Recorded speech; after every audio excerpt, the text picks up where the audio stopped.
Pero ang kagandahan, you are treated like locals then local workers sa Australia. So, di ba guys, ang saya. At saka, it's a very good place para sa ating mga Pilipino na maging stepping stone to work abroad. Lalo-lalo sa mga nagpaplano maging OFW na gaya ko. So, ayan yung nakita kong kagandahan ng work holiday visa na to. Dahil you can work legally, hindi gaya previously namin na mga mag-holiday or Manood ka na. Kaya iba-vlog ko to. Right now, it's legal.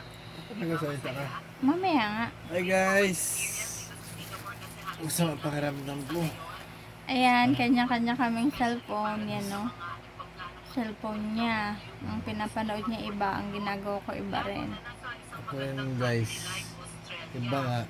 Kasi wala siyang hilig yung mag-explore, mag-browse lang about work abroad. Iba rin. Siya, yung trip niya, yan, ganyan, mag-vlog. Kung anong gusto niya. Ako, kaya iba ang trip ko. Yung corporate, namin. Guys, culture. anong pwedeng gamot sa, ano madat? Tonsil. Anong pwedeng masuggest ninyo gamot sa tonsil? Kaya may iba yung pakiramdam niya. Kasi nga, ang tako mag-inom ng juice. Kaya yun, masama na naman pakiramdam ng others. Ayan, kanya-kanya kami, oh. Iba-iba yung kanyang ginagawa.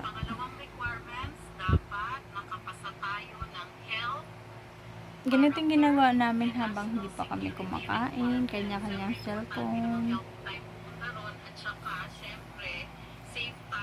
Yan. Guys, ngayon lang ang time ko kanina sa trabaho. Paggabi, yan, time ko mag-search sa YouTube ng trabaho sa abroad. Dito kasi sa Pilipinas, liit na sahod. Ayaw niya na kasi ayaw niya na stay ng mahaba dito kasi baka hindi siya makabuhay ng anak niya kaya naghahanap ng work abroad. Hindi naman guys, baka awayan niya ako pag wala akong pambili ng gatas at pampers. Yun. Kaya todo kayo siya hanap dyan, no, sa YouTube kung ano-ano na lang ginagawa niya. Ano bang balak mo next year? Panalangin nyo guys, makahanap na ako ng trabaho sa abroad next year. Dito kasi hirap makapasok sa government. Kahit sabihin government na, kulang pa rin. Hindi pa enough yung budget. Sa abroad makaipon ka, pwede ka nang makapag-negosyo. Anong balak mo next year? Next year? Surprise! Surprise ko na lang kayo guys. Surprise na lang kayo guys kung anong mangyayari next year. Baka Guys, yung anak namin guys nagpapansin. Pansin ko muna. O tingnan nyo ako, gwapa. Paano ba kasi dun? Saan yan? Der! Ayan, yung aming mga anak nagpapapansin.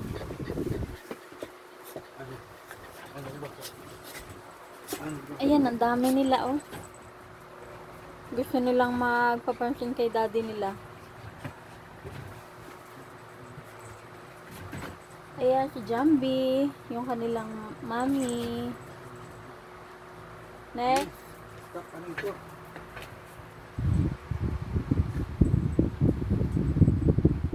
Ano yung dad? Huwag mo ipapalabas si No. Wala dyan yung Thunder. Ayan guys, bye. Ayan lang po muna yung aming mini vlog.